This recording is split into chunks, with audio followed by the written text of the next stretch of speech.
Have you ever sat at a table full of people who share your blood, but none of them truly see you? That was my life. A silent presence, always giving, always unnoticed. Until the night my world finally cracked wide open. I'm the one they call the burden, the one they pity or ignore. But I have a story they never expected. Hi, I'm your guide through this journey of family secrets and second chances. Before we dive in, tell me in the comments, where are you watching from? Don't forget to subscribe to the channel for more stories with real heart. Now let me take you inside my family's darkest dinner. The crystal chandelier cast uneven shadows across the mahogany dining table as I took my usual seat, the one farthest, from Father's position at the head. No one noticed when I arrived, which was nothing new.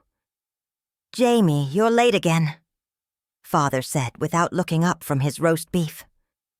Edward Sullivan never missed an opportunity to point out my flaws, real or imagined. "Sorry, I was finalizing the quarterly reports," I said, unfolding my napkin. The Henderson account needed... "No business talk at dinner," Mother interrupted, her smile strained as she passed the potatoes. "Carla was just telling us about her presentation to the board tomorrow." My sister Carla beamed. "It's going to transform how we approach the Eastern market. The board is practically salivating over the projections. Projections I had stayed up all night preparing. That's because Jamie made them look pretty." My younger brother Alex laughed, raising his wine glass in a mock toast. "Our resident spreadsheet wizard." "Someone has to pay attention to the details," I said quietly. Uncle Greg cleared his throat. "Details don't close deals, Jamie. Vision does. Ambition. That's why Carla's the face of Sullivan Enterprises." I caught Lila's eye across the table. My closest friend and the only non-family member present. She gave me a subtle nod of support. "Jamie's contribution is valuable in its own way," Aunt Lisa said, clearly trying to be kind. "If by valuable you mean keeping the books and babysitting Dad when he's being stubborn about his medication," Carla added with a laugh that others around the table echoed. I stared at my plate. "Dad needs someone reliable, and the books need a babysitter." Alex finished for me, reaching for more wine. "Just like the old man." Father's face reddened. "I don't need a damn babysitter. I need sons and daughters who understand what it takes to build something real." "Edward," Mother warned quietly. "It's fine, Martha." Father waved her off. "Jamie understands, don't you? Some of us are born to lead, others to follow. Nothing wrong with knowing your place." I'd heard variations of this speech my entire life, while Carla and Alex had been groomed for visibility and power. I'd been relegated to the background, the reliable one, the one who would take care of things, while the real business happened elsewhere. "The Henderson deal closes tomorrow, right, Carla?" Uncle Greg asked, smoothly changing the subject. "Another feather in your cap." "Absolutely," Carla confirmed, though I noticed her momentary hesitation. She'd barely skimmed the contract I'd spent weeks negotiating. "The deal's still contingent on the revised terms," I pointed out. "The interest calculations needed adjustment. Details." Greg dismissed with a wave. "The point is, we're expanding. Carla's leadership is taking us places Edward only dreamed of." Father bristled but didn't contradict him. Uncle Greg had invested heavily in the company 2 years ago, when cash flow had tightened. Since then, his opinion had carried increasing weight. "Jamie," Lila interjected, "didn't you also finalize the Westlake acquisition paperwork this week?" Before I could answer, Carla jumped in. "That was mostly legal handling the paperwork. I closed the deal last month. After Jamie identified them as a target, Lila persisted. Carla's smile tightened. We all contribute in our ways. Jamie's good with numbers. I'm good with people. And I'm good with looking pretty and spending money, Alex joked, refilling his glass. Cousin Priya, who'd been quietly observing, finally spoke. Sometimes the quiet ones see what the rest of us miss. I shot her a grateful look. Priya had always been observant, though she rarely took sides in family disputes. Speaking of missing things, Carla continued. Where were you for the Peterson meeting this morning, Jamie? We had to start without you. My grip tightened on my fork. I was at Dad's doctor appointment, the one I reminded everyone about last week. Edward, Mother sighed. I told you I could have taken you. And I told you I didn't need to go, at all, Father grumbled. Waste of time. His blood pressure is still too high, I said. The doctor wants to adjust his medication. See? Alex laughed. Babysitter. Father's face darkened. I don't need my children discussing my health at the dinner table. Someone has to discuss it, I countered, rare frustration seeping into my voice. You won't. That's enough, he snapped. An uncomfortable silence fell over the table. I retreated back into myself, the familiar feeling of invisibility settling over me like a shroud. So, Aunt Lisa said brightly, has everyone heard about Priya's new promotion? Conversation resumed, flowing around me as it always did.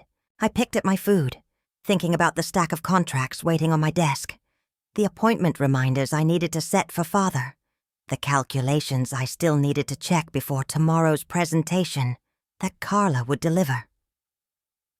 You okay? Lila whispered when the attention was focused elsewhere. Fine, I replied automatically. Just tired. You work too hard for too little recognition, she murmured. I shrugged. Someone has to keep things running. But it doesn't always have to be you, she countered. After dinner, as everyone moved to the living room for drinks, I slipped away to Father's study. The company ledgers were still spread across his desk, where I'd left them earlier.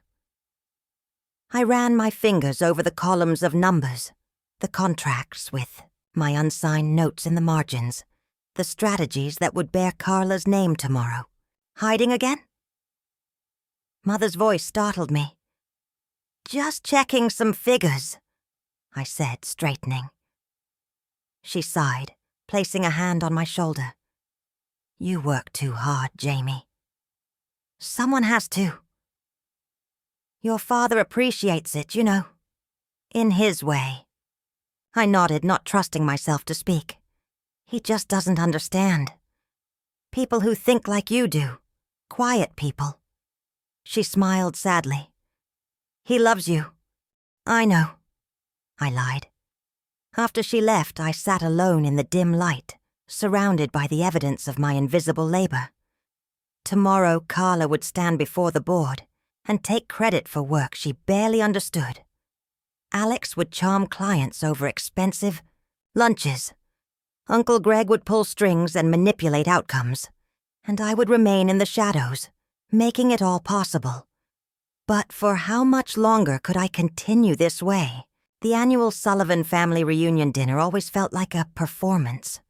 Crystal glasses catching the light, forced laughter, and carefully curated conversations designed to showcase our success to the extended family. Tonight was no different, except that I could feel something building inside me, a pressure that had been accumulating for years. And now, Carla announced, tapping her glass with a silver spoon, I'd like to propose a toast. The room quieted. 30 pairs of eyes turned toward my sister, resplendent in her designer dress, confidence radiating from every pore. "To Sullivan Enterprises," she began, "and its continued success under the leadership of the next generation." Murmurs of approval rippled through the gathering. "To Father, for building the foundation," she continued, nodding toward Edward, who beamed with pride. "To Mother, for her unwavering support. To Alex, for his creative vision." She paused, then looked directly at me with a smile that didn't reach her eyes. "And to Jamie, our family's burden-bearer." The room grew silent. "Always in the background, always picking up the slack," she continued, her tone mockingly affectionate. "What would we do without you to carry our burdens, Jamie?" A few uncomfortable laughs broke the silence. I felt the blood rush to my face. "That's not funny, Carla," Lila said sharply. "Oh, come on," Carla waved dismissively. "Jamie knows I'm just teasing, don't you?" I stared at my plate, unable to speak. "It's true, though."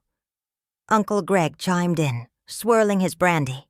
"Every family needs someone to handle the less glamorous aspects of life and business. Jamie's found their niche." "A toast to the burden-bearer," Alex called out, clearly too drunk to read the room. Glasses raised half-heartedly around the table. I looked up to see Father watching me, his expression unreadable. Mother looked pained but said nothing.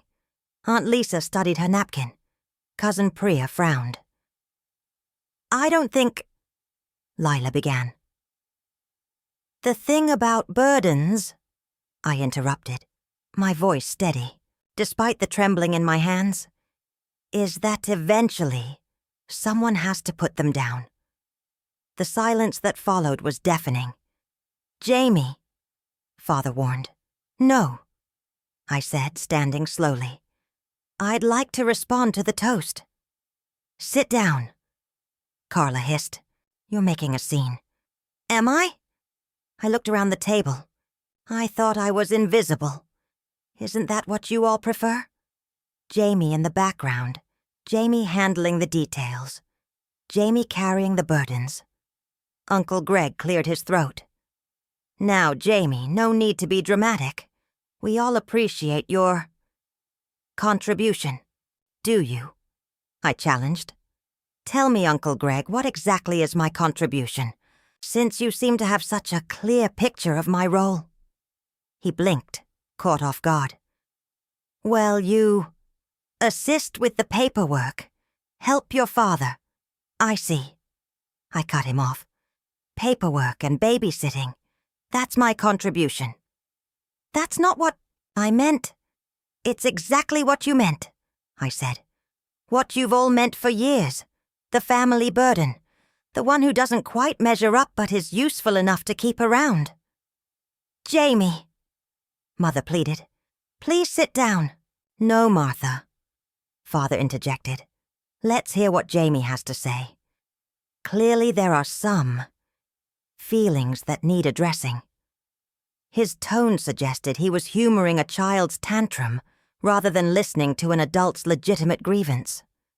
"I don't have anything to say to people who can't see what's right in front of them," I replied, dropping my napkin onto my half-eaten dinner. "Excuse me." I walked out, ignoring the whispers that erupted behind me. In the hallway, I leaned against the wall, heart pounding, waiting for someone, anyone, to follow me. No one did. 10 minutes later, Lila found me in the garden. "That was quite an exit," she said, sitting beside me on the stone bench. "They're probably still laughing," I said bitterly. "Actually, it's pretty awkward in there. Priya called Carla out for being cruel. Your mother looks like she might cry." I sighed, staring at the stars. "Why do I stay, Lila? Why do I keep trying to earn a place at a table where I'll never be welcome?" "Because you love them," she answered simply. "And because you're a better person than they deserve. Or maybe I'm just a coward," I whispered, "too afraid to walk away from the only life I've known."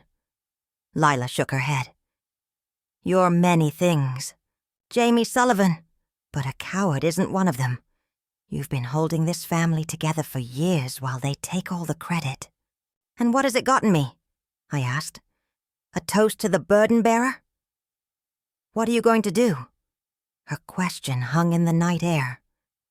I thought about the family business, the ledgers I'd been keeping, the patterns I'd begun to notice months ago, but had been too loyal to acknowledge. "I'm going to stop carrying their burdens," I said finally, "and start making them carry their own." When we returned to the dining room, conversation halted. Carla looked away. Alex stared at his phone. Only Priya met my eyes with a small nod of solidarity. "Jamie," Father began awkwardly, "perhaps we should—" "I'm tired," I interrupted. "It's been a long day, if you'll excuse me." As I turned to leave, Uncle Greg's voice stopped me. "This business was built on stronger backs than yours, Jamie. Remember that before you start thinking you're indispensable." I looked at him steadily. "We'll see whose back breaks first, Uncle Greg." That night, lying awake in my childhood bedroom, I made a decision. The invisible one, the burden bearer, was about to become very, very visible, and they weren't going to like what they saw. The family office was quiet at 6 a.m. I preferred these early mornings. Just me, the ledgers, and the truth they contained. I ran my finger down a column of numbers, stopping at a transaction that had first caught my attention 3 months ago.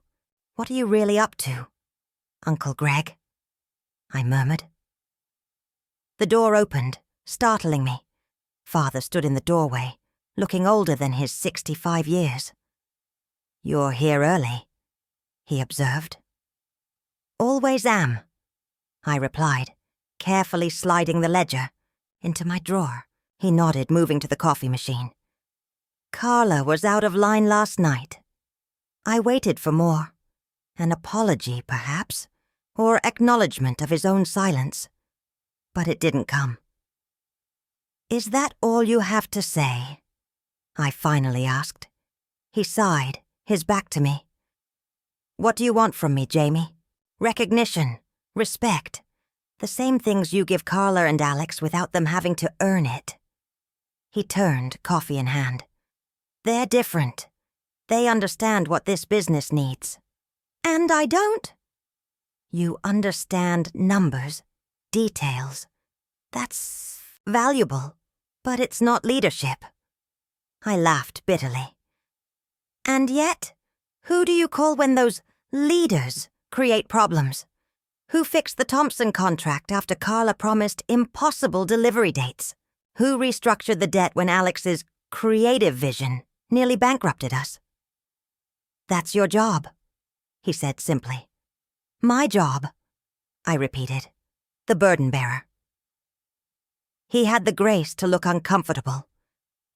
"I didn't approve of that toast, but you didn't stop it either." We stared at each other across the room, decades of unspoken words between us. "Your mother thinks I'm too hard on you," he finally said. "Are you asking my opinion or telling me hers?" His expression hardened. "I built this company from nothing, Jamie. Everything we have—" "I know the story," I interrupted. "And I respect what you built. But this company isn't what it was when you started. The world has changed."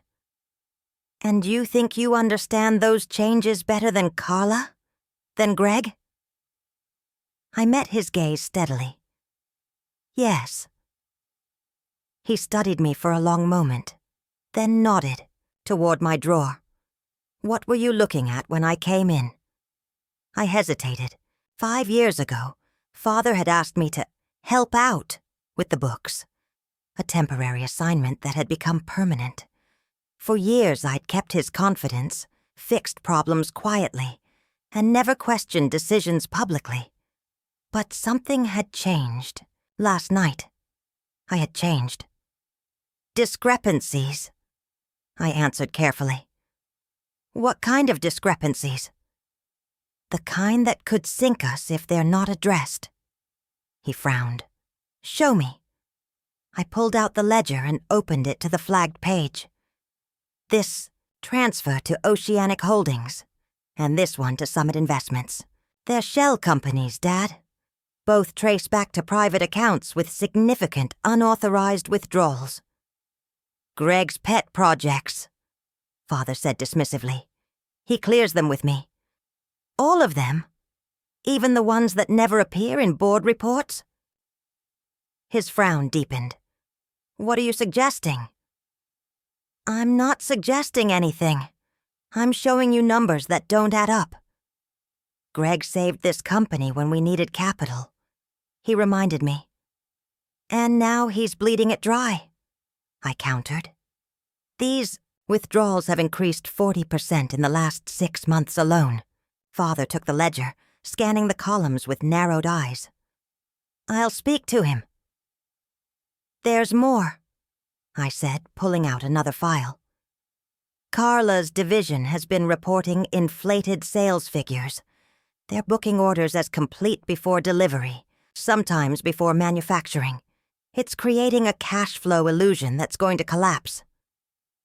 Aggressive accounting isn't unusual in growth phases, he argued, but I could see doubt in his eyes. This goes beyond aggressive. It's fraudulent, Dad. And when it comes to light, not if, when, the reputation you spent 40 years building will be destroyed. He sat heavily in the chair across from my desk.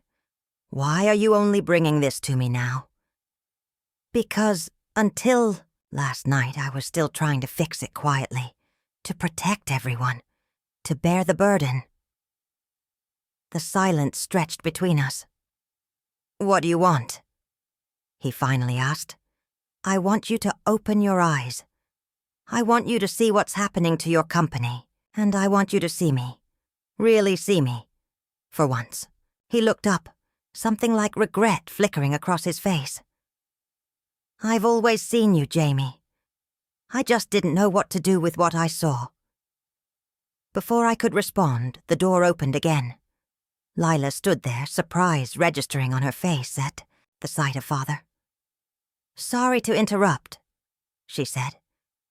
I didn't realize you'd be here, Mr. Sullivan. We were just finishing, Father said, standing. He handed the ledger back to me. Look into this further. Bring me proof, not suspicions. After he left, Lila raised an eyebrow. That looked intense. I showed him some of what I found, I explained, gesturing to the ledgers, about Greg's withdrawals and Carla's creative accounting. How did he take it?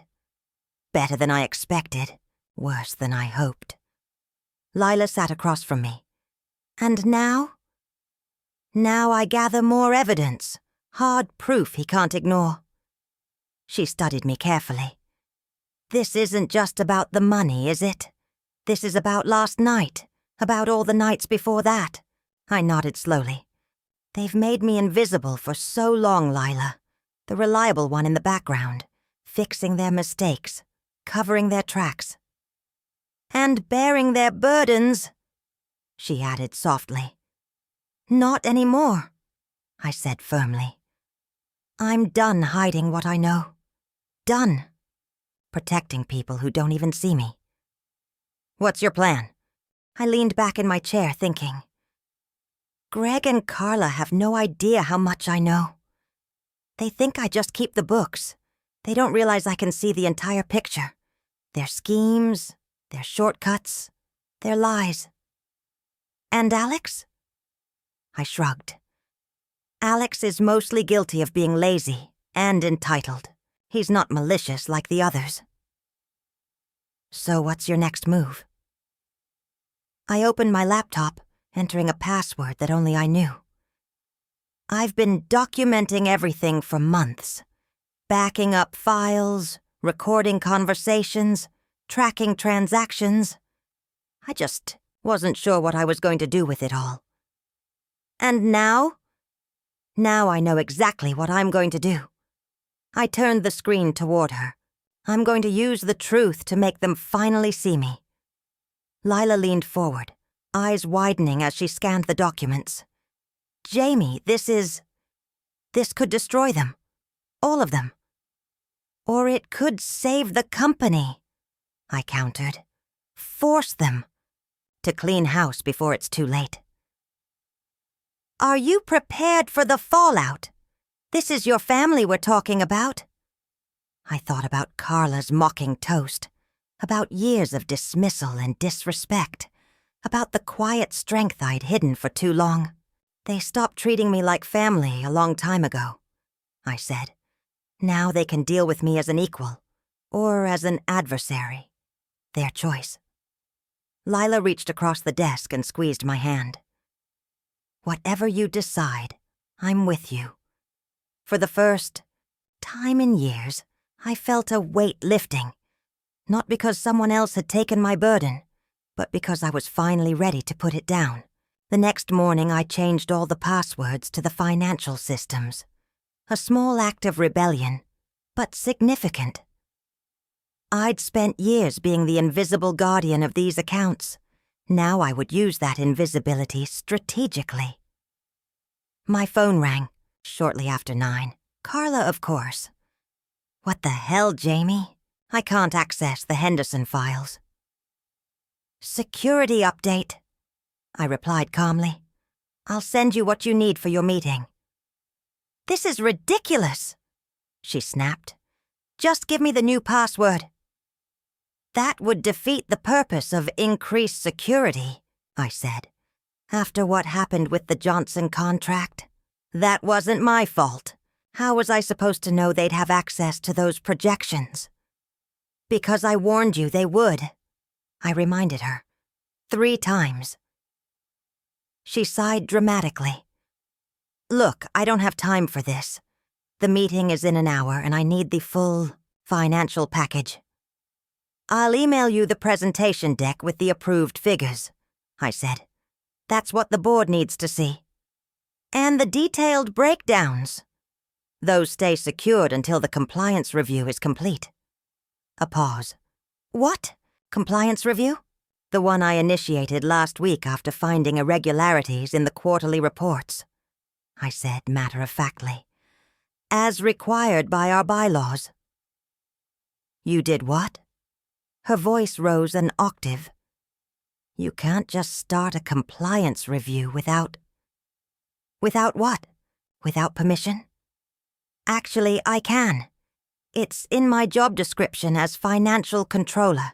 Page 3, paragraph 2. Another pause. Longer this time. Dad knows about this. He does now. I could almost hear her mind racing, calculating risks, planning her next move. Fine, she finally said. Send me the deck. But this conversation isn't over. After hanging up, I leaned back in my chair, heart pounding. The first move had been made. An hour later, Priya appeared in my doorway. You've been busy, she said, closing the door behind her. What do you mean? She sat across from me, expression serious. Carla's on the warpath. Something about locked files and a compliance review? Just doing my job, I said innocently. Cut the crap, Jamie. What's going on? First that scene at dinner, now this. It's not like you. I studied my cousin carefully. Priya had always been observant, neutral in family conflicts. I needed to know if she could be trusted. Can I show you something in confidence? I asked. She nodded. I opened my laptop and turned it toward her. These are transfers authorized by Uncle Greg over the past 18 months, all to shell companies, all without proper documentation. Priya frowned, scanning the screen. That's a lot of money, over $3 million, I confirmed. And that's just what I've been able to trace so far. Maybe there's an explanation, she suggested, but her voice lacked conviction. I've looked for one, I said. Trust me. And then there's this. I pulled up another file. Carla's division has been reporting sales before they're finalized, sometimes before the product even exists. Priya's eyes widened. That's fraud. Yes, and if it continues, it will take down the entire company. Everything Dad built. She sat back, visibly processing. Why show me this? Because I need to know where you stand. What are you planning to do? I closed the laptop. Force the truth into the open. Make them see what they've been allowing to happen while they were busy dismissing me. Priya was quiet for a long moment. I won't help you destroy the family, Jamie. I'm not trying to destroy anything, I insisted. I'm trying to save the company before Greg and Carla's schemes implode and take all of us down with them. And the scene at dinner? Was that about saving the company too? I met her gaze. That was about refusing to be invisible anymore. She nodded slowly. Okay. Okay, what? Okay, I'll help. But conditionally. No scorched earth. We try to salvage what and who we can. Deal. I agreed. Relief washing over me. Having Priya on my side was significant. She had influence with family members who barely acknowledged my existence. The door opened, and Mother appeared, looking flustered. Jamie, have you seen your father? Greg is looking for him. Something about account access? He had a doctor's appointment, I reminded her. The one I put on his calendar last week. Oh. She frowned. Well, Greg seems quite upset. Something about financial reports being locked? Security updates, I explained, just as I had to Carla. Standard procedure. Mother gave me an odd look. Greg says you're the only one with access now. Temporarily, I assured her, until the new protocols are established. Well, he's not happy about it. I'll speak with him, I promised. After she left, Priya raised an eyebrow. Security updates? A necessary first step, I said. I can't gather evidence if they can alter the records. And what's step 2? My phone buzzed with a text from Lila. Greg storming around looking for you. Watch your back. Step 2 is already happening, I replied. They're starting to realize they're not in control anymore. Later that day, I found myself alone in the elevator with Greg. Interesting moves you're making, Jamie, he said without looking at me. Just doing my job, I replied. Are you? He turned to face me, smile tight. Because it looks to me like you're playing a dangerous game you don't fully understand. I understand more than you think, Uncle Greg. Your father built this company with my help, he reminded me. My investment saved Sullivan Enterprises when the banks wouldn't touch it. And you've been extracting payment ever since, I observed, well above the agreed-upon terms. His smile disappeared. Be very careful with accusations, Jamie. People who look too closely at things that don't concern them often get hurt. Is that a threat? A friendly warning, he corrected as the elevator doors opened. Family should look out for each other, after all. That evening, Mother called, her voice tight with worry. Your father's upset, she said without preamble. He won't tell me why, but he's been locked in his study for hours. Did he take his medication today? I asked. Jamie, this isn't about his medication. Something's wrong at the company. I haven't seen him this agitated in years. I closed my eyes, guilt washing over me. I'll come over. Father was indeed in his study, surrounded by papers and looking exhausted. You should be resting, I said from the doorway. He glanced up. Hard to rest when you find out your company is being systematically looted. I stepped inside, closing the door. So you looked into what I showed you? I did. He gestured to the papers, and found more than I expected. I tried to tell you, and I should have listened sooner. He rubbed his eyes. How long have you known? Suspected for months, known for certain. About 6 weeks. He nodded slowly. And your plan? To protect the company, I said honestly, and to make everyone see what's really been happening while they were busy dismissing me. And now? Now we need to decide what to do about it. Father leaned back in his chair. We? Yes, I said firmly. We.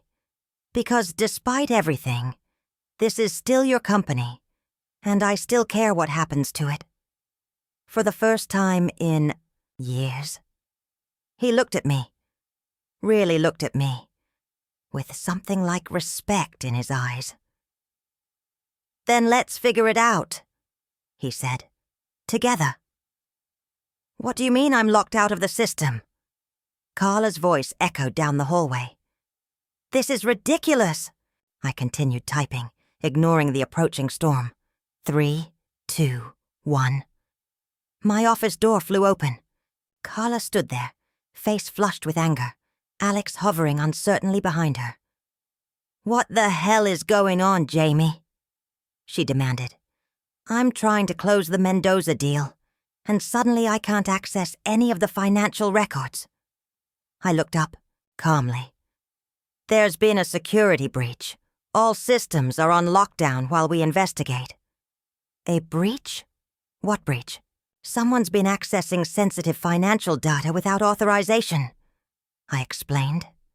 Making changes to records, moving funds. Alex stepped forward.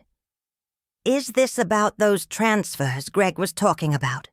He said you were making a big deal out of standard operational procedures. Is that what he called it? I asked. Interesting. Carla's eyes narrowed. What are you implying? I'm not implying anything, I said, turning my screen toward them. I'm stating facts. These transactions, over $3 million worth, have no proper documentation, no board approval, and trace back to shell companies that ultimately lead to private accounts. They both moved closer, examining the screen. That can't be right, Alex said, frowning. Greg wouldn't... Wouldn't what? Greg's voice came from the doorway. Wouldn't protect the company's interests. Wouldn't make strategic investments when opportunities arose. Is that what you call this? I asked. Strategic investments? He stepped into the office, closing the door behind him. You're in over your head, Jamie. These transactions are perfectly legitimate. Your father approved them. Really? I pulled a folder from my drawer. Then why aren't they in the board minutes? Why are they being funneled through shell companies instead of our normal investment channels? Competitive reasons, he said smoothly. Discretion, standard practice.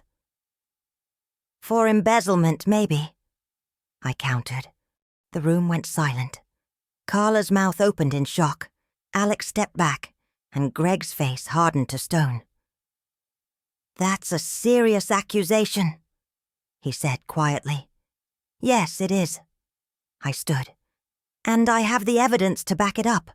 Every transaction, every shell company, every hidden account, all documented and ready to present to the board, or to the authorities. You wouldn't dare, Carla whispered. Wouldn't I? I challenged. You called me the family burden. Maybe it's time I stopped carrying the weight of your secrets. Greg stepped forward, voice dangerously low. "You ungrateful little... Careful," I warned. "Everything in this office is being recorded." He stopped, visibly calculating his options. "What do you want?" Carla finally asked. "The truth," I replied simply. "Starting with a full accounting of where the money went and how you intend to return it." "This is insane," Alex muttered. "Jamie, come on. Whatever you think is happening." "I don't think," I interrupted. "I know. And so does Dad." That got their attention. "Father knows about this?" Carla demanded. "He does. And he's reviewing all the evidence as we speak." Greg's confident facade cracked slightly. "Edward and I have an understanding." "Not anymore," I said firmly. "Not since I showed him the real numbers." The door opened again, and to everyone's surprise, Mother walked in. "What's going on?" she asked, looking around at our tense faces. "I could hear you from down the hall." "Nothing to worry about, Martha," Greg said quickly. "Just a misunderstanding about some financial details." $3 million isn't a detail," I corrected. "And neither is systematically cooking the books to inflate sales figures." Carla gasped. "That's not..." "Not what? Not true?" I turned to her. "Should we review the Henderson account? Or the Westlake projections? Or how about the Peterson contract that mysteriously counts as booked revenue, even though they haven't signed anything yet?" Mother looked bewildered. "What is Jamie talking about?" "Jamie's confused," Greg said soothingly. "Seeing conspiracies where there's just normal business." "Stop lying to her," I interrupted. "Mother deserves the truth. So does everyone else who depends on this company." Mother's eyes widened as she looked around the room. "What truth? Jamie, what's going on?" Greg stepped forward, placing a hand on Mother's shoulder. "Martha, this is just a misunderstanding. Jamie's been under a lot of pressure lately." "Stop it," I said firmly. "Mother, Uncle Greg has been embezzling from the company for years. Over $3 million funneled through shell companies. And Carla has been inflating sales figures to hide the shortfalls." Mother's hand flew to her mouth. "Is this true?" "Of course not," Carla insisted, but her voice lacked conviction. I turned my laptop toward Mother. "These are the transfers, all documented, all unauthorized, all traced back to accounts that ultimately benefit Greg." Mother leaned forward, studying the screen. Her eyes narrowed as she recognized the numbers. "These are significant amounts." "This is ridiculous," Greg scoffed. "Edward approved these investments. Ask him yourself." "I did," I replied calmly. He had no knowledge of where the money was actually going. Alex, who had been uncharacteristically quiet, finally spoke. "Why would you do this, Uncle Greg? If it's true." "It's not," Greg snapped. "Jamie is twisting normal business operations into some kind of conspiracy." "Then you won't mind if we present all this at tomorrow's board meeting," I suggested. "Let everyone see the evidence and decide for themselves." Greg's face flushed. "You ungrateful little..." "Careful," I warned again. "Remember the recording." The office door opened once more, and Father walked in. The room fell silent. "Edward!" Greg recovered quickly. "Good timing? Your child seems to have some strange ideas about our financial arrangements." Father looked tired but resolute. "Not strange, Greg. Accurate." Greg froze. "What?" "Jamie showed me the evidence," Father continued. I've spent the past 2 days verifying it. The money trail is clear. Edward, we've been friends for 40 years. Greg said, his voice suddenly placating. Those funds were strategic investments. In your personal accounts? Father interrupted. In properties on the Riviera. In a yacht company registered to your brother-in-law. Carla gasped. Alex whistled softly. And you? Father turned to Carla. Booking sales before contracts are signed? Inflating numbers to boost your bonuses? Did you think no one would notice? Dad, Carla began. The market demands aggressive growth.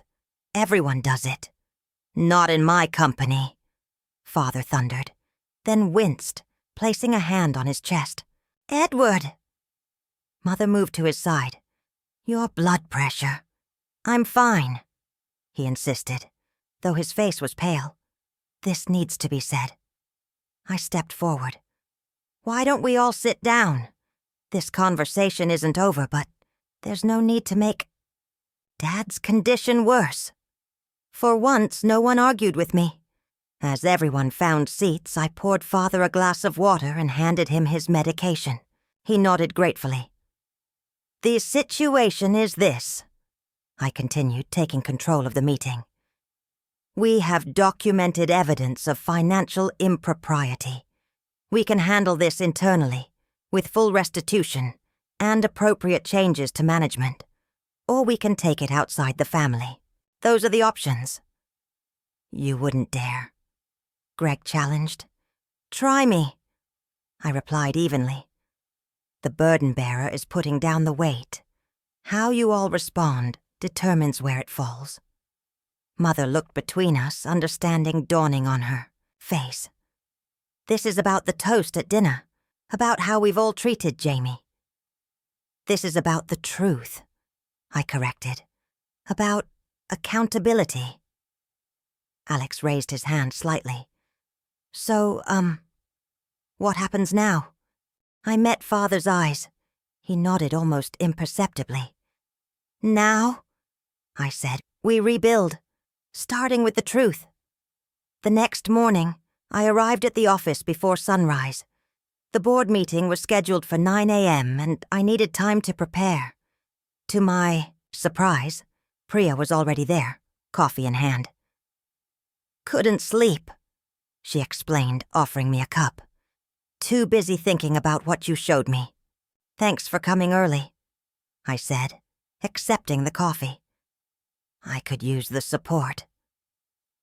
Have you thought about how this will play out? She asked. Not just the financial revelations, but everything else? I paused. What do you mean, everything else? Priya gave me a knowing look. Jamie, our family is built on secrets. Pull one thread, and the whole tapestry unravels. What aren't you telling me? She sighed. It's not my place, but you should know that Greg's financial dealings aren't the only skeleton in our family closet. Before I could press further, Lila arrived with a leather portfolio under her arm. I've reviewed everything, she said without preamble. The evidence is solid. Greg doesn't have a legal leg to stand on. And Carla? I asked. More complicated. Technically, she could argue the sales practices were aggressive, but not fraudulent. It depends on the specific language in the contracts. I nodded. That's why we need to focus on Greg first. He's the cleaner case. Priya looked between us. What's your actual goal here, Jamie? Punishment, justice, control. Truth, I said simply, and a chance to rebuild the company the right way. And if that means destroying the family in the process? She pressed. I met her gaze steadily. The family is already broken, Priya. Has been for years. Maybe the truth can heal what secrecy has damaged. At 8:30, board members began arriving. Uncle Greg came early, flanked by 2 men I recognized as his personal attorneys. He barely glanced at me as he passed. Carla arrived next, her usual confidence dimmed, followed by father and mother. Alex slipped in last, looking uncharacteristically serious. At precisely 9 a.m., Father called the meeting to order. "Before we address the formal agenda," he began, "there's an urgent matter that requires the board's attention. Jamie, please proceed." All eyes turned to me as I stood. For a brief moment, I felt the familiar invisibility trying to claim me. Then I remembered Carla's mocking toast, years of dismissal, and the evidence in the folder before me. "Thank you," I said, my voice steadier than I expected. "I've uncovered a pattern of financial irregularities that the board needs to be aware of." I distributed copies of my report, watching faces as they began to scan the first page. Over the past 3 years, approximately $2 million has been diverted from company accounts through a series of shell corporations. These funds were ultimately transferred to private accounts belonging to Gregory Sullivan. Murmurs erupted around the table. Greg leaned forward. "This is absurd," he declared.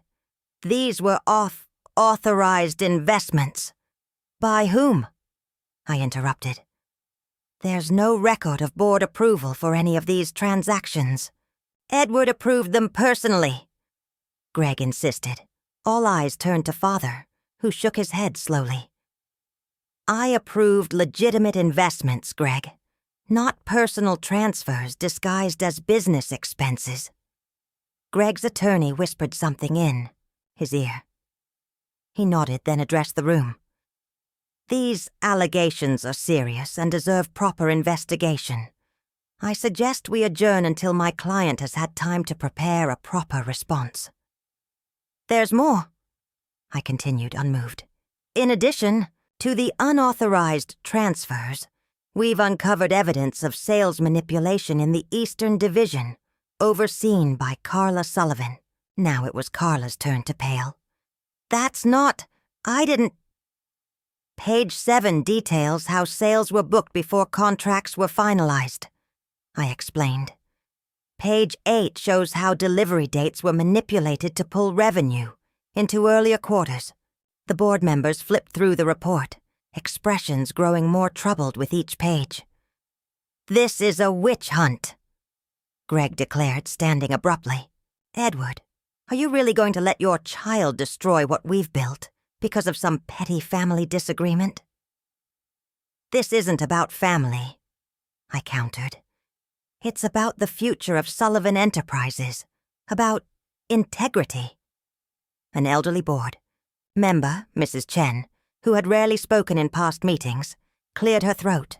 "I've been on this board for 15 years. If these allegations are true, we have a fiduciary responsibility to address them." "They're not true," Greg insisted. "Then you'll welcome a full forensic audit," I suggested. Greg's attorney leaned in again, whispering urgently. Greg's face hardened. "I want it noted that I object to this entire proceeding," he said. "This is a transparent attempt by Jamie to seize control." "I'm not interested in control," I interrupted. "I'm interested in the truth." Father raised a hand for silence. "The board will appoint an independent auditor to verify these findings. Until then, all executive functions currently under Gregory or Carla Sullivan's authority will be temporarily reassigned." "You can't do this," Carla protested. "Actually, as chairman, he can." Lila spoke up for the first time. "Section 7 of the company bylaws specifically allows for temporary reassignment of duties during internal investigations." "And who are you?" Greg demanded. "Lila Cheng, outside counsel." She replied calmly. "Cheng?" Mrs. Chen looked up sharply. "Any relation to me?" Lila smiled slightly. "Your granddaughter, Mrs. Chen." A ripple of surprise went through the room. Mrs. Chen had always been a quiet, conservative presence on the board. The revelation that her granddaughter was now aligned with me shifted the dynamic perceptibly. I moved to approve the chairman's recommendation, Mrs. Chen said firmly. Second, said another board member. All in favor? Father asked. A chorus of eyes filled the room, leaving Greg and Carla isolated. This is a mistake, Greg warned. You have no idea what you're doing.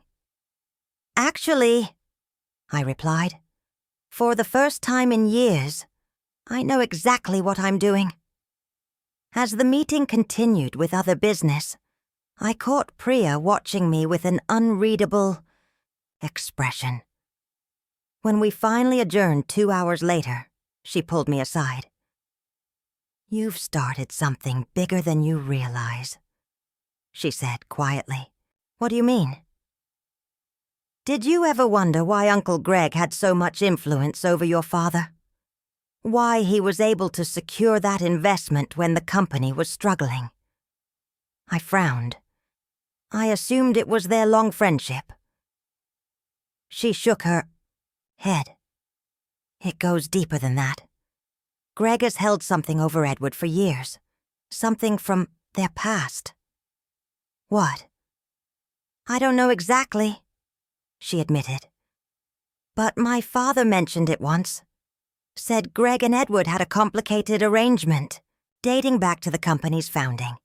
Are you suggesting blackmail? I'm suggesting that financial impropriety might be just the tip of the iceberg. She squeezed my arm. Be careful, Jamie. Family secrets have a way of hurting everyone when they come to light. Later that afternoon, I found Father alone in his office, staring out the window. That went better than expected, I said, closing the door behind me. He nodded without turning.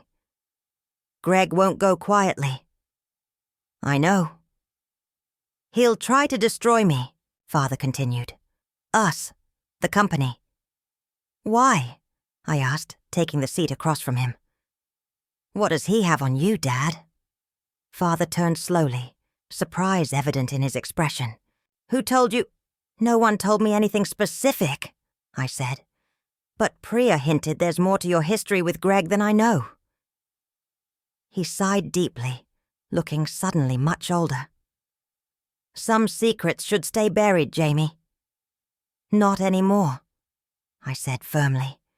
No more secrets, no more shadows. If we're going to save this company, this family, we need the whole truth. Father stared at me for a long moment, then nodded reluctantly. You're right. You deserve to know. He opened his desk drawer and removed an old, faded folder. The real story of Sullivan Enterprises, and why Greg has had power over me for 30 years. As he slid the folder across the desk, I realized we were crossing a point of no return. Whatever was inside would change everything. Again. The contents of Father's folder haunted me for days. Yellowed documents, faded photographs, and the truth about Sullivan Enterprises' founding. A truth far different from the story I'd been told my entire life. The company wasn't built from nothing, I said to Lila, as we sat in my apartment, documents spread across the coffee table. It was built from theft. Not theft exactly, she corrected. More like deception. My father didn't create the original product, I said, still struggling to accept it. Greg's brother did. Uncle Robert, who died when I was a baby. Dad took the designs after Robert's death and claimed them as his own. With Greg's help, Lila noted. He was complicit. I picked up one of the old photographs. 3 young men in a workshop smiling at the camera. Father, Greg, and Robert, before everything changed. Greg helped cover up Robert's role, I said. In exchange for a silent partnership and ongoing payments. That's why Dad could never say no to him. Blackmail, Lila concluded, for 30 years. And now I understand why Greg felt entitled to take whatever he wanted from the company, I added. In his mind, it was always partially his, Robert's, legacy. Does this change your plans? She asked. I considered the question carefully. No, wrong is still wrong, but it does change how I see everyone involved. The family dinner scheduled. For that evening loomed before me like a reckoning. Father had insisted on it. One last attempt at resolving things privately, before the audit results became public. Everyone would be there. Greg, Carla, Alex, Mother, Aunt Lisa, Priya, and even Lila, who Father had specifically included. Are you ready for this? Lila asked as we prepared to leave. No, I admitted, but it's time. The grand dining room was unusually quiet when we arrived. Everyone was already seated, the tension palpable. Father sat at the head of the table, looking grim but determined. Mother beside him, her face lined with worry. Greg opposite Father, defiant. Carla and Alex on one side, Aunt Lisa and Priya on the other. 2 empty chairs waited for Lila and me. You're late, Greg observed coldly.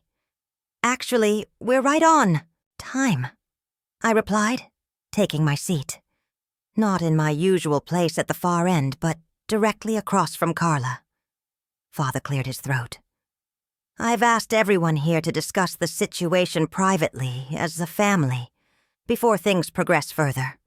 There's nothing to discuss, Greg said flatly. Jamie has orchestrated a corporate coup based on manufactured evidence. The evidence isn't manufactured, I countered. And I know everything now, Uncle Greg. About Robert. About the real origins of Sullivan Enterprises. Greg's face paled slightly. His eyes darted to Father, who nodded slowly. You told them? Greg asked incredulously. It was time, Father said simply. Carla looked confused. Told them what? What about Uncle Robert? Your father didn't invent the valve system that launched this company, Greg said bitterly. My brother did. Robert developed it, patented it, and then conveniently died before it went to market. Mother gasped. Greg, how dare you? It's true, Father interrupted quietly.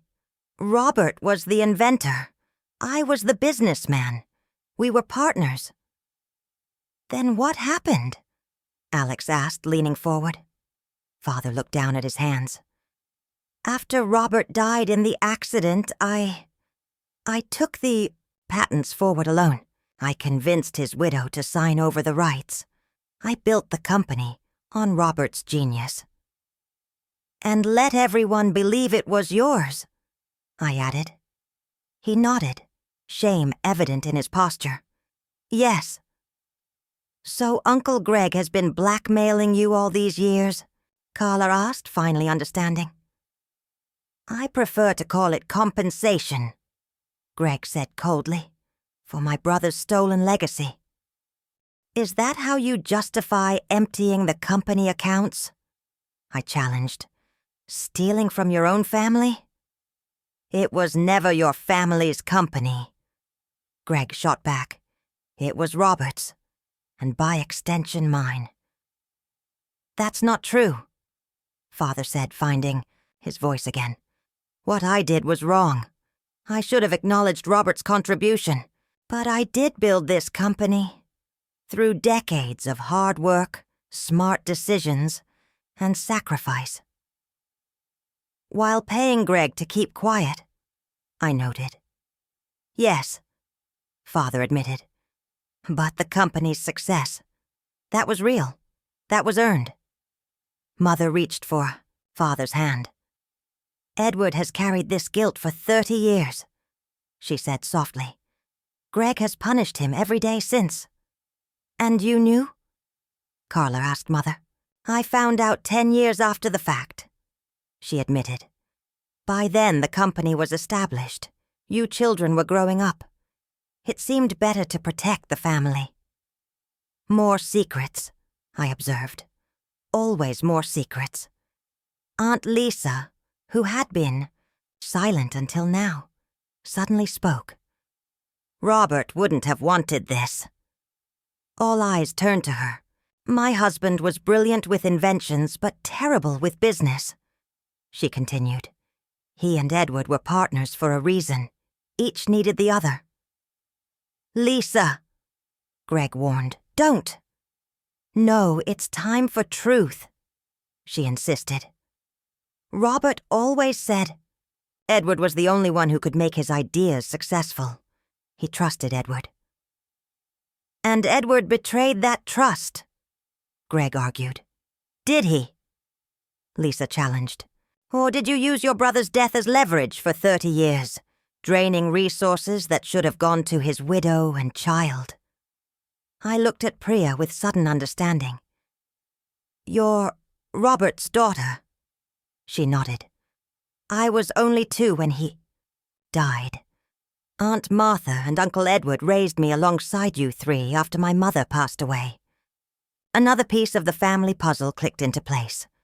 Why Priya had always been treated as immediate family, despite being our cousin.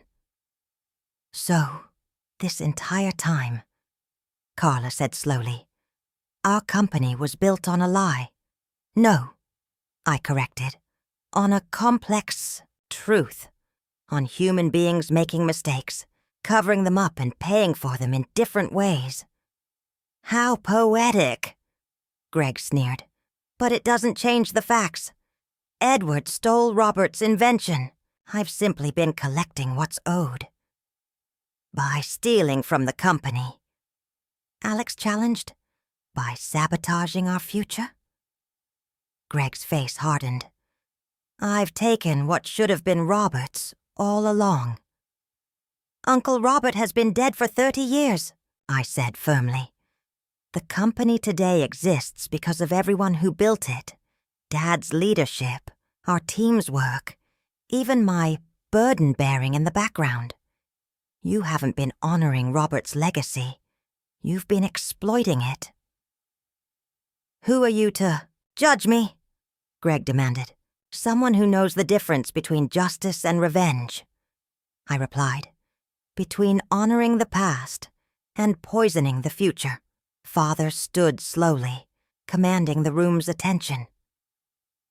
I made a terrible mistake 30 years ago, he said, his voice steady despite the emotion in his eyes. I took credit for my friend's work and built my success on that deception. I've paid for it every day since, in guilt, in payments to Greg, in the knowledge that I betrayed someone who trusted me. He looked around the table, meeting each person's eyes in turn. But this company is more than its origin story now. It's the livelihood of hundreds of employees. It's our family's legacy, including Robert's, through Priya. And I won't let it be destroyed by either my past sins or Greg's present greed. Greg stood as well, face flushed with anger. You self-righteous hypocrite! Enough. Mother's voice, cut through, surprisingly powerful. This ends tonight. She turned to Greg. You've punished Edward for 30 years. You've taken millions from this company. You've driven wedges between family members and poisoned relationships. No more. Martha, Greg began. No, she interrupted. I've been silent too long. Watched you manipulate and threaten my husband, dismiss my children. Jamie is right. The burden ends tonight. The table fell silent as Mother's words hung in the air. Then, surprisingly, Priya stood.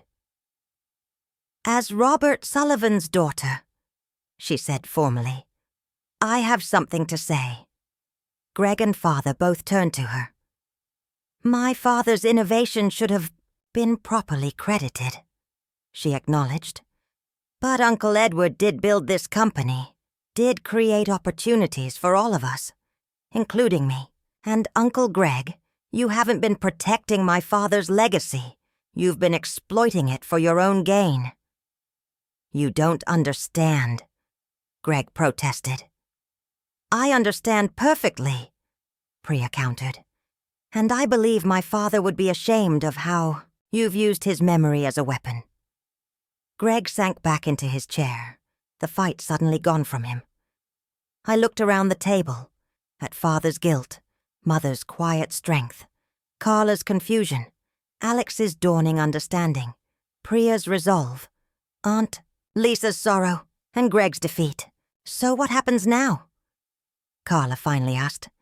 Now, I said, we decide what kind of family and company we want to be. The morning after our confrontation, I arrived at the office to find Father's assistant in tears. He collapsed at home, she explained, handing me a note. They've taken him to Memorial Hospital. He left this for you. My hands trembled as I unfolded the paper. In Father's shaky handwriting, Jamie, take care of things until I return. Board votes today at 2 p.m. Trust yourself. Dad. The signature caught my attention more than anything else. Not Edward or Father, but Dad. A small thing, perhaps, but significant. Has anyone else been notified? I asked. Your mother is with him. I called Carla and Alex, too. Thank you. Please cancel my morning meetings. I sat at my desk, staring at the note, when Lila called. I just heard about your father, she said. How are you holding up? I'm fine, I replied automatically, then caught myself. Actually, no. I'm scared. Not just about Dad, but about all of this. The board votes today on Greg's future. And yours, she reminded me. Edward's recommendation puts you in charge during the transition. If the board approves, I said, Greg still has allies. So do you, she countered. Have you spoken with Priya? Not since last night. Why? Because as Robert's daughter, she has significant moral authority in this situation. If she publicly supports you. I nodded, understanding immediately. I'll call her. But before I could, my office door opened and Carla walked in. Her eyes were red-rimmed, her usual polish noticeably absent. How's Dad? I asked, putting aside our differences temporarily. Stable, she replied, taking a seat. Minor heart attack. Mother's with him. Thank goodness. She studied me for a moment. He wants you to take over. Temporarily, at least. That's what his note said. Do you think you can? She challenged, though without her usual edge. Run a company this size. I met her gaze. I've been running large parts of it for years, Carla, just without the title or recognition. She looked away. I didn't know. About Uncle Robert, about the company's origins. Did you? Not until recently. And you still fought for it, even knowing it was built on a lie? I considered my answer carefully. It wasn't built only on a lie. The original deception was wrong, yes. But what grew from it, the company today, that's the work of hundreds of people over decades, including Dad, including you. And you, she added reluctantly. Yes. She sighed, seemingly deflated. I don't know what to do now, Jamie. My entire identity has been tied to this company, to being Edward Sullivan's daughter and heir. You still are his daughter, I pointed out, and you still have value beyond your title. Do I? She asked. vulnerability breaking through her usual facade. All I've ever been is the face of Sullivan Enterprises, the confident one, the successor. Maybe it's time to find out who Carla Sullivan really is, I suggested. Beyond the role you've been playing. She looked at me with something like wonder. How are you not more angry with me? After how I've treated you? After that horrible toast? I smiled sadly. Oh, I was angry. Still am in some ways. But I also understand being trapped in a role that others defined for you. The burden bearer, she said softly. Exactly. You were cast as the star. I was cast as the stagehand. Neither role was entirely our choice. Before she could respond, Alex burst in. Have you seen the news? He asked, waving his phone. What news?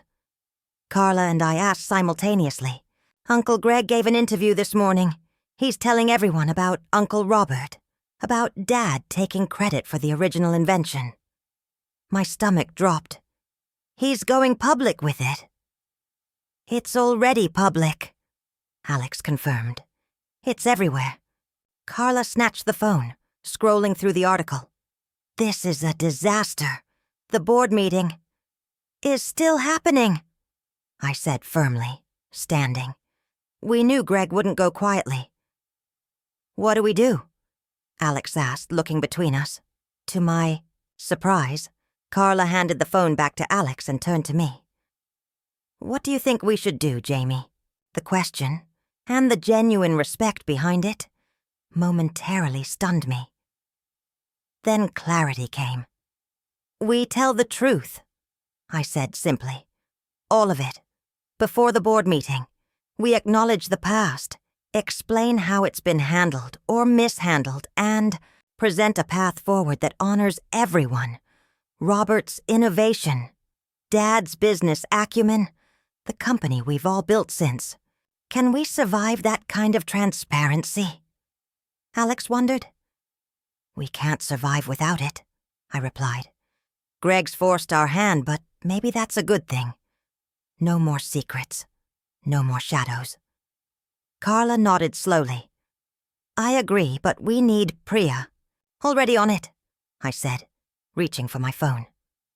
2 hours later, we gathered in the conference room. Me, Carla, Alex, Priya, and Leela. Mother had stayed at the hospital with Father, but had sent her full support for our plan. The press release is ready, Lila announced, distributing copies. It acknowledges Robert Sullivan as the inventor of the original valve system, explains the company's founding in more nuanced terms than Greg's version, and outlines the restructuring plan. Including the Robert Sullivan Innovation Center, Priya asked. Prominently featured, Lila confirmed, along with the scholarship program in his name. I reviewed the document carefully. This feels right. Honest without being self-flagellating. What about Uncle Greg? Alex asked. It doesn't mention his embezzlement. One battle at a time, I advised. Today we're addressing the company's origins. The financial improprieties will be handled through proper channels. Carla checked her watch. The board meeting is in 40 minutes. Are we ready for this? I looked around at our unlikely coalition. The siblings who had dismissed me. The cousin whose father's legacy had been obscured. The friend who had stood by me through everything. We're ready, I said with confidence I didn't entirely feel. As we prepared to leave, Carla pulled me aside. Jamie, she said quietly. I'm sorry. For the toast, for not seeing your value, for everything. I studied her face, searching for the sincerity I'd rarely seen from her. It was there, raw and unvarnished. Thank you, I replied simply. That means a lot. When we get through this, she continued, I'd like us to find a new way to work together, to be siblings, not rivals. I nodded, unexpected emotion, tightening my throat. I'd like that too. The board meeting itself was a study in controlled chaos. Greg arrived with his attorneys, ready for battle, only to be blindsided by our preemptive press release and united front. "You're acknowledging everything?" he asked incredulously when I presented our plan. "We're acknowledging the truth," I corrected. "Robert's crucial role in the company's founding, Dad's failure to properly credit him, and yes, your systematic exploitation of that situation for personal gain." "The board won't stand for this," he blustered. "Actually," Mrs. Chen interjected, "we've already taken a preliminary vote. We support the restructuring plan, including the immediate acceptance of your resignation." Greg looked around the table searching for allies, but found none. Our preparation had been thorough. "You can't erase me," he warned. "I know where all the bodies are buried." "No one's trying to erase you, Uncle Greg," I said calmly. "We're simply closing the chapter of this company's history, where secrets and manipulation were the norm. You're welcome to be part of its future, just not in a position of financial authority." He laughed bitterly. "And who will be in authority? You?" "For now," I confirmed, "with proper oversight and transparency." "You'll fail," he predicted darkly. Priya spoke up. "Maybe, but we'll fail honestly, not through deception and theft." As Greg stormed out, the weight of 30 years of secrets seemed to leave with him. The board quickly approved the transition plan, and by the end of the day, I found myself sitting in Father's office, temporarily my office, processing everything that had happened. A knock at the door interrupted my thoughts. It was Mother. "How is he?" I asked immediately. "Better," she smiled. "The doctor says he can come home tomorrow. The stress reduction of having everything in the open seems to be helping already."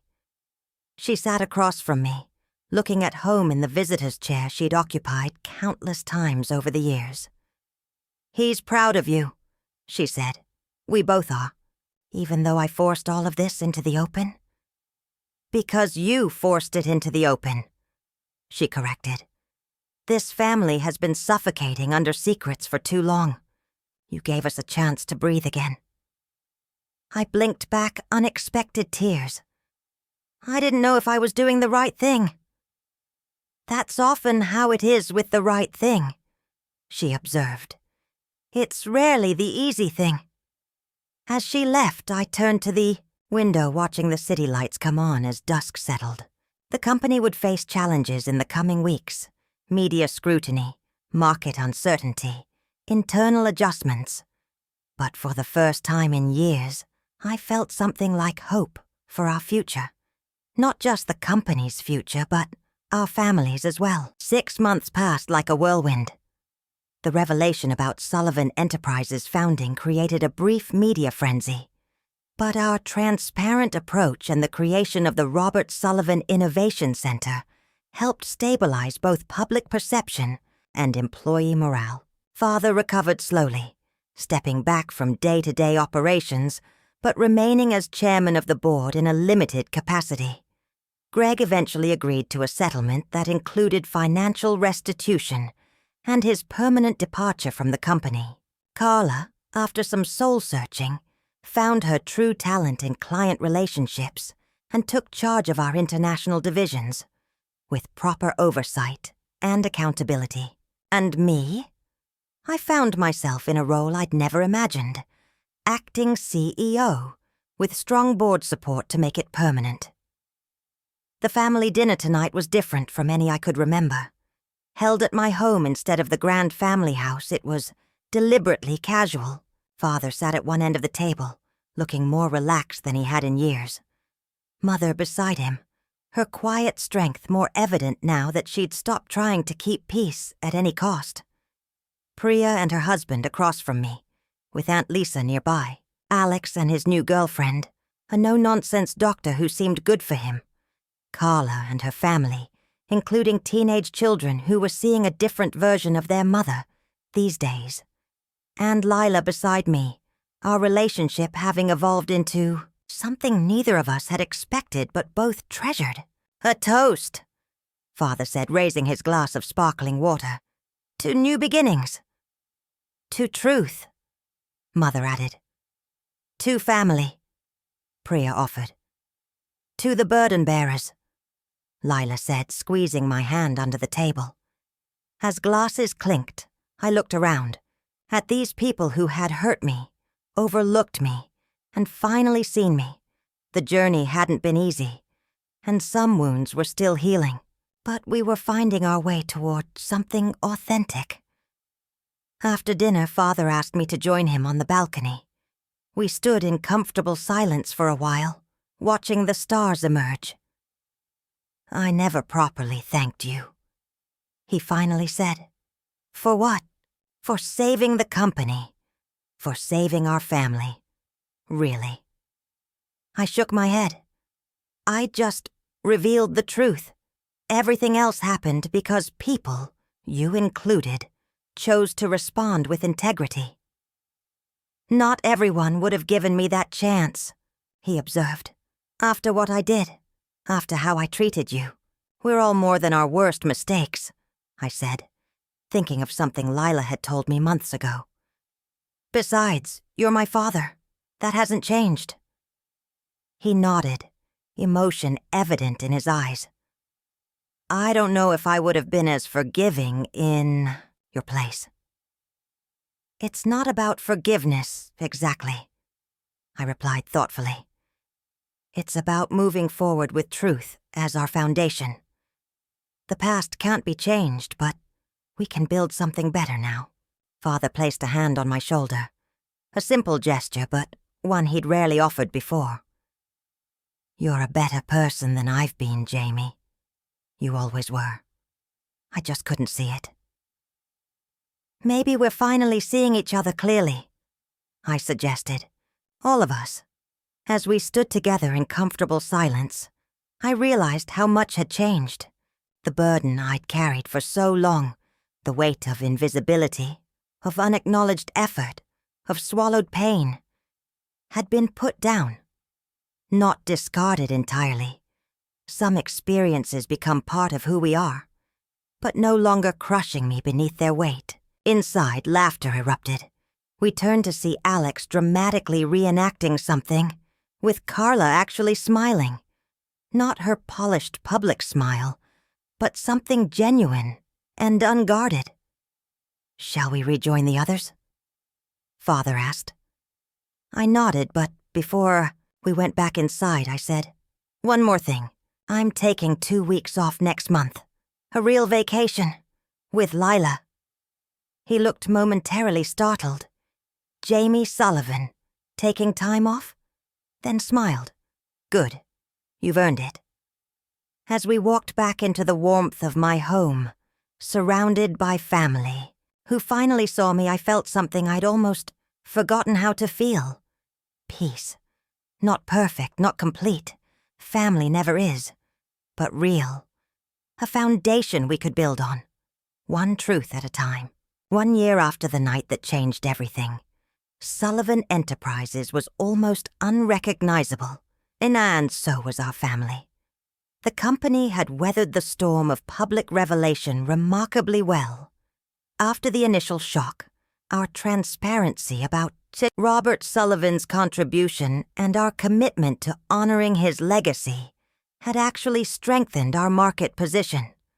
Customers and partners appreciated the honesty, particularly in an industry where corporate history was often sanitized. I stood in my office, no longer temporary, as the board had unanimously confirmed me as CEO 6 months ago, looking at the framed photo on my desk. It showed Robert, Greg, and Father in their workshop days, young and hopeful. Beside it sat a newer photo from the opening of the Robert Sullivan Innovation Center, with Priya cutting the ribbon while Father and I stood proudly behind her. Ready for the quarterly meeting?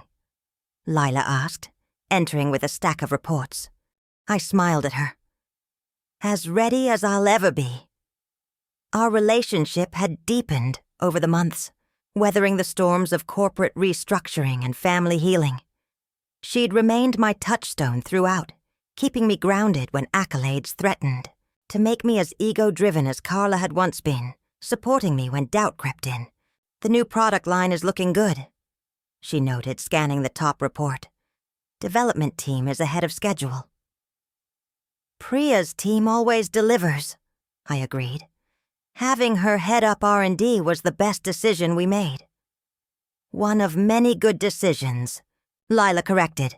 Don't shortchange yourself. A knock at the door interrupted us. Carla entered, looking professional, but without her former brittle polish. The past year had changed her, too. The humbling experience of losing her executive role, then slowly earning a different position through genuine merit rather than family connection. The international team just secured the Singapore contract, she announced, satisfaction evident in her voice. They went with our proposal over Green's, even though theirs was priced lower. That's excellent news, I said sincerely. Your strategy paid off. She nodded, accepting the praise without the desperate hunger for validation that had once driven her. It's a team win. I'll share the details at the meeting. After she left, Lila raised an eyebrow. That was normal, almost pleasant. I laughed. Progress, right? She's finding her way. We all are. The quarterly board meeting was a study in contrasts to the tense political gatherings of the past. Father still presided as chairman, but his role was more ceremonial now. He'd embraced semi-retirement, focusing on his health and rebuilding his relationship with Mother. As I presented the quarterly results, strong growth, ethical practices, and the innovative culture we'd fostered, I couldn't help but remember my first board appearance, nervous and dismissed before I even began speaking. Now, these same people listened attentively, respected my expertise, and genuinely engaged with my vision for the company. The Sullivan Foundation's first scholarships will be awarded next month, I concluded. 10 full-ride opportunities for engineering students from underserved communities, with guaranteed internships at Sullivan Enterprises. An excellent initiative, Mrs. Chen commented. Robert would have approved. After the meeting, Alex caught up with me in the hallway. Of all my siblings, his transformation had been perhaps the most surprising. The family reckoning had shaken him deeply, forcing him to question his place in the world when his carefree existence suddenly had consequences. Can we talk privately? He asked, uncharacteristically serious. In my office, he paced nervously before sitting down. I've been thinking about my role here. What about it? I asked. We'd created a position for him in community relations, but it had always felt temporary, a holding pattern while he figured out his true path. I want to leave, he said bluntly. Not because I'm unhappy, but because this isn't really me. I've been trying to fit myself into the family business because it seemed expected, but my heart's not in it. I studied him, noticing a new maturity in his expression. What do you want to do instead? Teaching, he said, a smile breaking through his nervousness. I've been volunteering at that after-school program downtown. And Jamie, those kids, they're amazing. I feel like I'm making a difference. Pride washed over me. Not because he was following in my footsteps or living up to some family expectation, but because he was finding his own authentic path. That sounds perfect for you, I said warmly. And the Sullivan Foundation could always use an education advisor. His relief was palpable. "You're not disappointed?" "Why would I be? You're discovering your purpose. That's something to celebrate, not criticize." As he left, visibly lighter, I reflected on how far we'd come from the family that had gathered for that fateful dinner. The change wasn't just in how they treated me, but in how we all treated each other, with more honesty, more listening, more genuine support. The quarterly family dinner that evening, now a tradition we all genuinely looked forward to, was held at a restaurant we'd discovered together. Neutral ground with excellent food and private rooms for conversation. Mother arrived first, hugging me warmly. "The foundation announcements look wonderful," she said. "I've been reviewing the scholarship applications. Such brilliant young minds." Father joined us, moving more slowly these days, but with a calm dignity that had replaced his former tense authority. Carla and her family arrived next, her teenagers actually engaged rather than glued to their phones. Alex bounced in with news of his teaching certification program. Aunt Lisa and Priya completed our circle, along with Lila, who had become an essential part of our family gatherings. Uncle Greg's absence was still felt sometimes. He'd moved to Florida after the settlement, cutting ties with most of us except for occasional communications with Father. Some wounds were still healing, some relationships perhaps beyond complete repair. But we'd learned to move forward without perfect resolution, accepting that family history is rarely neat and tidy. As we settled around the table, Father raised his glass. "To family," he said simply. "To truth," Mother added, echoing our toast from months before. "To new beginnings," Priya offered. "To the journey," I contributed, looking around at these faces that had once been masks to me, now slowly revealing their true selves. Later, as the meal wound down, Mother pulled me aside. "I have something for you," she said, pressing a small box into my hand. Inside was a tarnished key on an old leather cord. "Grandmother's key," I said in surprise, recognizing the heirloom that had always hung in Mother's room. "She gave it to me when I married your father," Mother explained. "Said it was for unlocking the future when the past becomes too heavy. I think you understand that better than any of us now."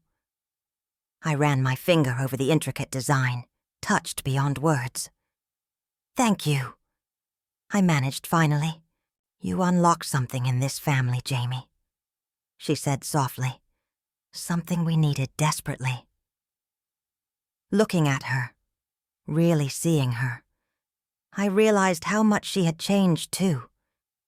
The passive peacekeeper had found her voice, become a genuine partner to Father in his healing journey, and forged stronger connections with all her children.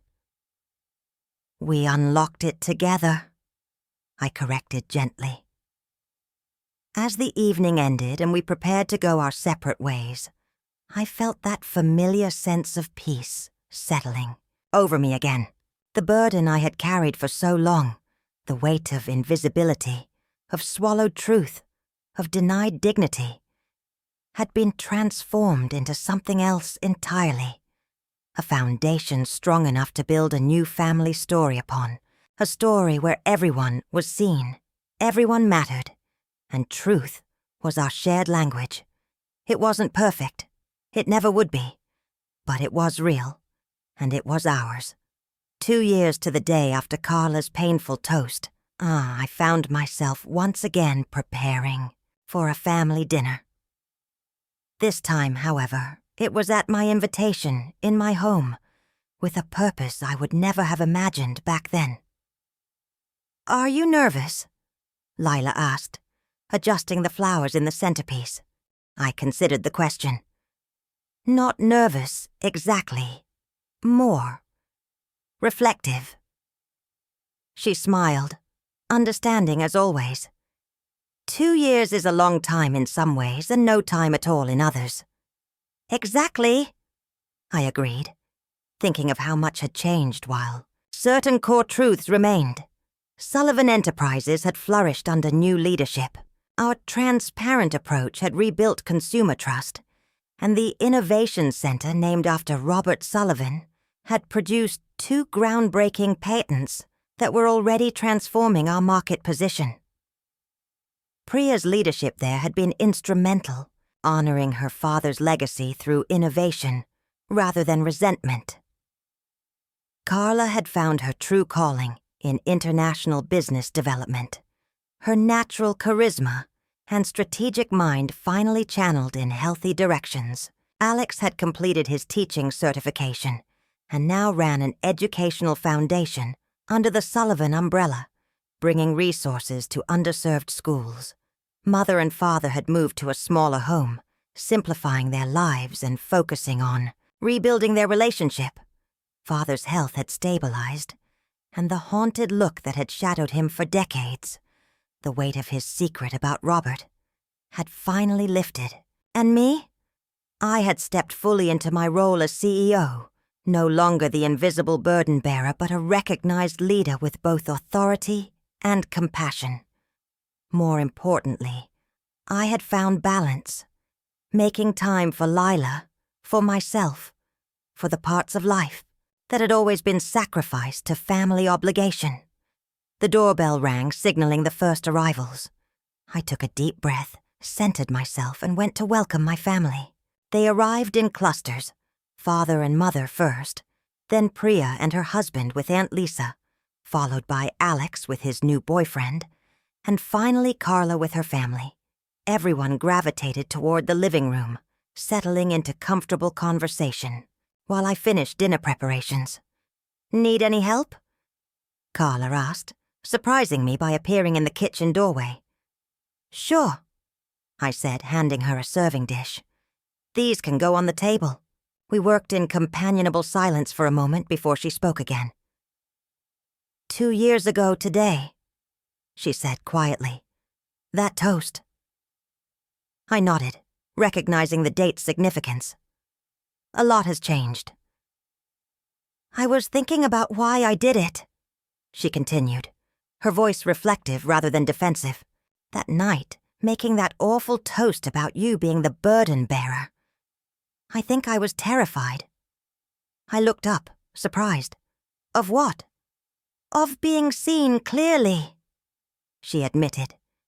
"If people really saw you, your competence, your integrity, then they might start seeing me clearly too. And I wasn't sure what they'd find. The honesty between us, still new enough to feel remarkable, was perhaps the most healing change of all." "And now?" I asked gently. She smiled, a genuine expression that reached her eyes. "Now I'm less afraid of being seen. The real me isn't who I pretended to be. But she's not terrible either." I touched her arm briefly. "No, she's not terrible at all." When everyone was seated at the table, I remained standing, feeling an echo of that night 2 years ago. But now the eyes that turned to me held respect, affection, curiosity. "Thank you all for coming," I began. 2 years ago today we sat, had a very different kind of family dinner, one that changed everything. Murmurs of recognition went around the table. No one had forgotten. Since then, we've rebuilt, not just the company, but our relationships with each other. We've learned to see each other clearly, to speak truthfully, to value each person's unique contribution. I reached for Lila's hand beside me. "Which is why tonight I wanted us all together to share some news." Understanding dawned on several faces. Mother's hand flew to her mouth. Priya broke into a grin. "Lila and I are engaged," I announced, as she held up her hand to show the simple, elegant ring. My grandmother's, reset with new stones, symbolizing our shared future. Congratulations erupted around the table. Genuine joy and support that would have been unimaginable in the old family dynamic. Later, as dessert was being served, Father cleared his throat. "If I may," he said, "I'd like to offer a toast." Everyone grew quiet, the echo of Carla's damaging toast from 2 years ago, hovering unspoken in the air. Father raised his glass. "To Jamie and Lila," he began, "but also to truth, which is harder than silence, but heals what silence cannot. To courage, which sometimes means standing alone until others find their way to you. And to family, not the one we pretend to be, but the one we truly are, with all our flaws and all our love. To Jamie and Lila." They echoed, glasses raised. As the evening wound down, I found myself on the porch with Priya, watching the stars appear one by one. "How's Uncle Greg?" I asked quietly. She still maintained some contact with him, the only one of us who did. "Lonely," she said honestly. "But he's made his choices. Some bridges can't be rebuilt." I nodded, accepting this truth. Not every story has a perfect resolution. Some people cannot or will not change. "What about you?" she asked. "Are you happy, Jamie? Really happy?" I considered the question, thinking of the journey from invisible supporter to acknowledged leader, from silenced truth keeper to honored voice. "Yes," I said simply. "Not because everything is perfect now. It isn't. But because I'm living truthfully, and so are all of you. More or less. That's enough." She smiled, linking her arm through mine. "The burden bearer puts down the weight," she said, echoing my words from 2 years ago, "and picks up something better." Inside, laughter rippled from the dining room. My family. Imperfect. Healing. Real. No longer a weight to carry, but a circle to stand within, seen and seeing, bearing and being born, finally finding our way toward wholeness, one truth at a time.